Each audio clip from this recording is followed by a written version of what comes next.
Have you ever looked around at your life at all the things you worked so hard to acquire?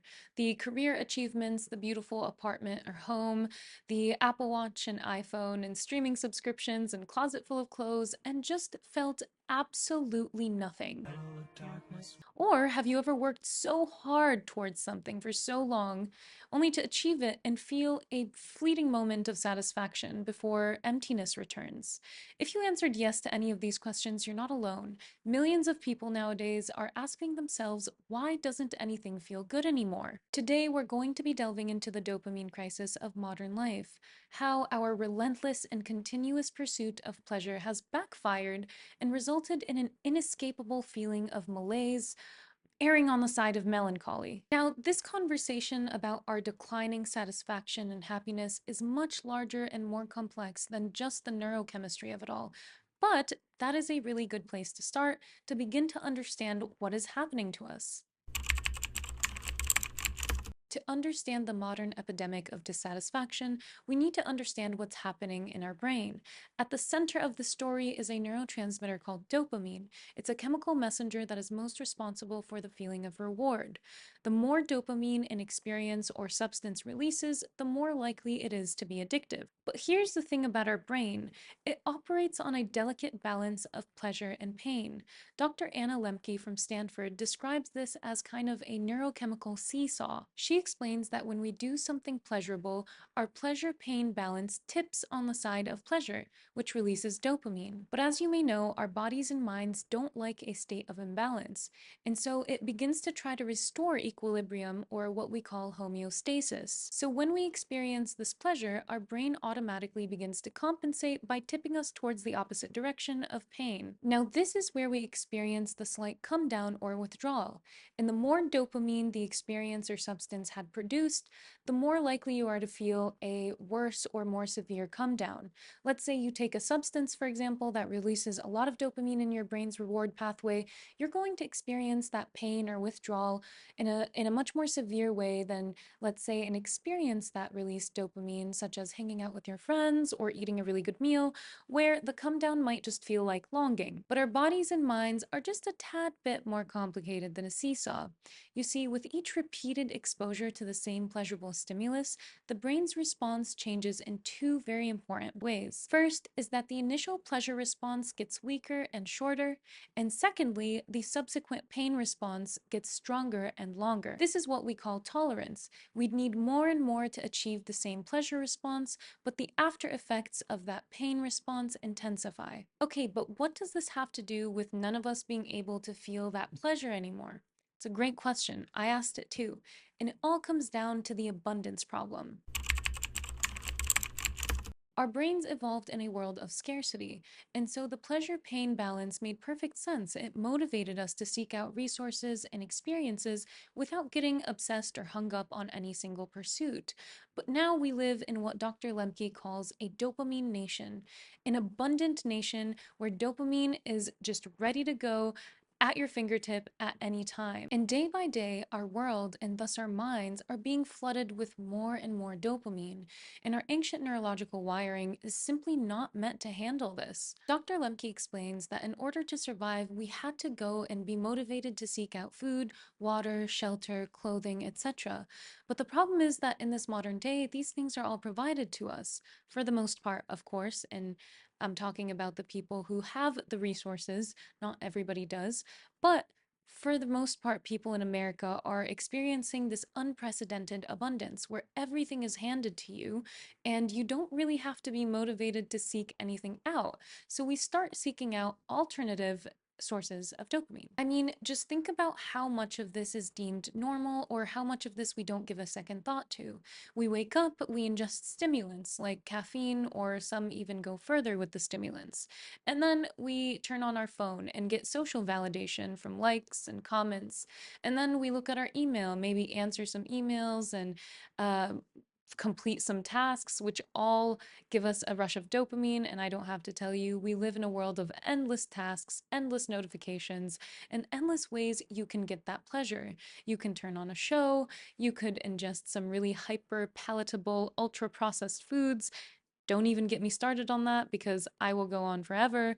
or maybe get me started on that, but like in a different episode. We can do online shopping while hitting our vape, while scrolling through a dating app. I mean, if we wanted to, we could very easily, every single moment of every single day, overload our system with dopamine. But the problem is, with each exposure to that dopamine, our neurological seesaw is going to tilt more to the pain side. And so we're very quickly going from a state of tolerance to deficit. So, what happens when this process goes on for months or years? Well, Dr. Lemke explains we go into a state of chronic dopamine deficit, where our natural baseline state becomes a state of restlessness, anxiety, depression, insomnia, and so on. And this is the cruel irony of the modern world. In seeking out more and more pleasure, we've rendered ourselves incapable of experiencing joy. The hedonic treadmill or hedonic adaptation is our psychological tendency to return to baseline happiness despite positive or negative life events. This phenomenon creates a perpetual cycle where achievements and material possessions provide only temporary satisfaction before we adjust to them, leading to what experts call the achievement treadmill and happy when thinking. Even when we experience a significant life change like winning the lottery, we see that our brain kind of goes back to that pre-win state within just months. And this is because our mind goes through some kind of adaptation, social comparison, and attentional shifts. And again, we might actually even return to a worse off state than we were before we won the lottery. Why? Because of the seesaw. This dopamine deficit isn't just affecting us as individuals, it's transforming our entire society. So, surveys from about 50 years ago show that people in wealthier nations were getting happier and happier over time. But about 20 years ago, something changed. People in the wealthiest of nations were getting unhappy over time. In fact, rates of anxiety, depression, and suicide were rising the fastest or quickest in these wealthier nations. And this is what we call the plenty paradox. Abundance past a certain point or threshold starts making us miserable. But what happens when an entire society starts feeling this dissatisfaction? Dissatisfaction. There we go. Pat myself on the back. So, the first way this might manifest is consumerism. Naturally, when nothing feels good anymore, our response is to go out and seek more, right? More possessions, a better job, more status, likes, comments, people to validate us, because we think that one of these days something is finally going to break through that dopamine deficit, and nothing ever does. In fact, our entire economy is built on this premise and is built on the fact that you will never feel good enough. At least that's what they spend billions of dollars trying to ensure. Who's they, you may ask? As always, this question keeps coming up. Well, advertising is really there to make you feel like crap about yourself, like you need that next best thing, like you're missing out on something. It's there to convince you that you are better off and happier once you purchase their product. I mean, I wouldn't have spent money on this red lipstick if I wasn't conditioned to believe that this is what people like and this is what's going to get me more attention, and I've been so conditioned that I've convinced myself that I only wear it because I like it. But where does conditioning end and desire or the self actually start? That's a whole other conversation. But you get the point. Advertising is there to make us purchase more and to make us forget that we're looking in the wrong places. None of these things are going to help us achieve that break in the dopamine deficit. That was really dramatic. Okay, so in a nutshell, industries will never profit if you're content and grateful for what you have and only buy what you need, and if you feel good about yourself. But the thing is, we don't really feel good about ourselves. And this comes down to the next problem. Perhaps most tragically, as we chase after these artificial sources of dopamine, we let go of or forget the things that actually genuinely bring us joy, which is our connection to other people. We've become the loneliest society in all of human history. And I could write until ink runs dry on this topic. It is incredibly sad, but essentially what happened is our addiction replaced our human connection. We're now meeting our basic human needs through our substances rather than through the people around us and the human relationships we need and are essential for survival. This is why in addiction recovery, we see a huge emphasis on relationship building, community engagement, and restoring the relationships we may have broken or neglected through our addictions.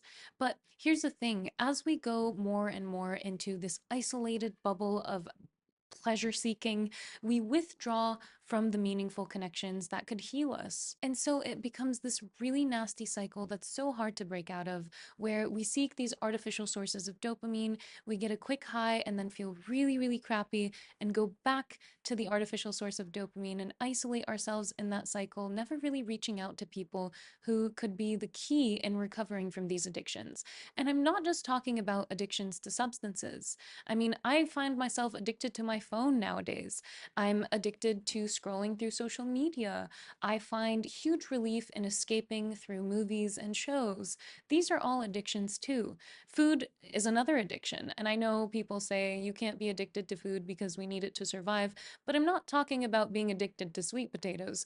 I'm talking about being addicted to palatative hyper-palatable ultra-processed foods, which are quite addictive. And so addiction here can be a lot of things. It doesn't necessarily have to be a substance. This all leads us to the anhedonia epidemic. Mental health professionals have termed the state of nothing bringing us joy anymore as anhedonia, this inability to derive pleasure from things that usually bring us pleasure. And I know what you're thinking. Is that just depression? No, it's not necessarily depression, but it is a core symptom of depression. And I'd argue many people have anhedonia or suffer from it, but aren't necessarily classified as clinically depressed. And while I don't have the specific numbers, I would argue that this is highest in the United States. The United States is just such a great case study for the dopamine overload epidemic, and not just because I'm American or I spent most of my life there and then escaped because I'm like, what is this? But because it's riddled with paradoxes and contradictions. Let's take a look at some statistics. First, Americans consume about 80% of the world's supply of opioids, despite only making up 5% of the world's population. Second, nearly 1 in 4 American adults take a psychotropic medication. That's an extraordinary figure, and it doesn't even account for the children who are also on psychotropic medications who really shouldn't be, but again, that's a conversation for another day. Third, despite America having one of the highest GDPs in the world, it only ranks 16th on the World Happiness Report, which I'm a little suspicious of because I feel like we should rank lower, but okay. Okay. Americans spend most of their day in front of screens, whether it be their phones, computers, televisions, and they consume the most amount of chemicals in their food. Thanks, FDA, for protecting us from all the chemicals in our food. And we're really seeing and feeling all this in our physical health, our mental health, and our spiritual well being. I mean, if you talk to an average American nowadays, they're probably miserable and they will tell you they're miserable. It's not really hard to see. You can just go scroll through social media if your algorithm is like more realistic than the whole natural organic marketing of soft girl era and red pill masculinity and weird over sexualization of women and but if you find that cul-de-sac of content, you will see millions of people post about this feeling of joylessness and malaise and physical illness. I mean, what made me famous on TikTok or go viral that one time on TikTok is a random video I talked about being sick in and how my doctor thought that when I would leave America, my health would get better. And that's what drew people's attention. They know something is wrong. They know that the way we live in America is wrong. And it's not just America, but I was just justifying why I used America as a case study. I feel like I provided a pretty good justification for that. But this is the modern world in general. The way we live generally right now is not conducive to happiness or health. From our reliance on caffeine and other kinds of substances to the way we spend our life in front of a screen, hunched over, not getting any sunlight, to the food we eat and the lack of attunement with nature and ourselves, the overstimulation, the living in urban areas. I mean, you name it. The modern life is riddled with reasons why we are unhappy and unhealthy. And the fact that we are continuously seeking pleasure to make ourselves feel better is actually backfiring, which is yet another cycle we are stuck in. So, how do we recover from all of this? I don't want to leave us on a depressing note, feeling like we're stuck in these cycles that we could never escape. We can't simply throw our phones in the oceans or abstain from social media or Cocoa Krispies. I mean, physiologically it's possible, but we don't need to be that drastic. Beyond abstinence, Dr. Lemke actually proposes that we do something a little counterintuitive, but it's not really counterintuitive, it only is seemingly such. It's seeking out mild forms of pain or discomfort, and this is actually a process called hormesis. So, by paying our dopamine upfront through challenging experiences, we get our dopamine in a more sustainable manner without ever going into our dopamine reserves and ultimately without ever ending up in a dopamine deficit. And so, think about this as delayed gratification. You put yourself through something painful or uncomfortable for the anticipation of a reward later, and indeed, you get rewarded later, but not with that huge tilt towards the pain side. Simple practices like intense physical activity, cold water plunges, or facing something you feel really uncomfortable about, like public speaking, for example, can actually help increase our baseline happiness levels. Something like keeping your phone outside of sight for maybe 6, 7 hours, maybe taking a walk without your phone and just really meditating and feeling that discomfort of being with your thoughts and feelings is actually really good for your dopamine preserves levels and reserves. Beyond this, and perhaps most importantly, we need to start prioritizing human connection. And I'm not talking about sending reels to each other. I'm not talking about FaceTime or texting. I'm talking about hanging out with people you love, making new human connections, feeling that bond, and feeling them in person. If you can't tell that I care a lot about this, I mean, I pretty much preach this in every single episode, whether it be here on YouTube or on my podcast on Spotify, and also with the books right next to me, which I have Dopamine Nation, Anna Lemke. Sebastian Younger, The Tribe, is all about human connection and community. Lost Connections, about lost connections and how that has impacted us, so on and so forth. I mean, my bookshelf is just riddled with books about community and human connection and what the loss of that has done to us, what loneliness has done to us. It has driven us into a state of addiction to other things, to seeking pleasure in all the wrong places, to making industries richer, and to basically enslaving ourselves and our minds in the cycle of pleasure seeking that is not actually fulfilling. So please go hang out with people. And so, to end, the paradox at the heart of our modern malaise is actually our relentless pursuit of pleasure. I'm not telling you to renounce all sources of pleasure, but I am asking us to reimagine what our relationship with pleasure looks like. In a world so full of hyper consumerism and from every which way you're being told to consume more and do more, maybe the answer is the complete opposite. It's embracing moderation and patience and a degree of dissatisfaction, pain, or challenge. Maybe it is returning to a state of contentness, being okay with what you have, and seeking human connection above all else. Because at the end, the answer to why nothing feels good anymore isn't that we need more. It's that we've been seeking pleasure in all the ways that will guarantee we'll never be satisfied. Also, completely unrelated note, I've been squinting this entire episode and I just realized because like my face started hurting, and it's not because I'm suspicious of everything I'm saying, it's because the ring lights are way too high and they're directly in my eyeballs. So if I was squinting the entire time, so sorry, but it's too late now. I've already recorded this entire episode, and that brings me to this is the end of the episode. I hope you enjoyed it. Obviously, this conversation could be much, much longer, but I feel like spacing it out in different episodes might be a better idea than overwhelming you with like a 3-hour podcast about why we're all depressed nowadays. 2 hours later. Anyways, this is the end of the episode. I'm Rania Salah. This is Ish Matters. Thank you so much for listening. If you liked the video, if you found it useful, please like, subscribe, share it with someone you know, and comment down below what you want to hear next. I cannot wait to see you next week at the same time on this channel.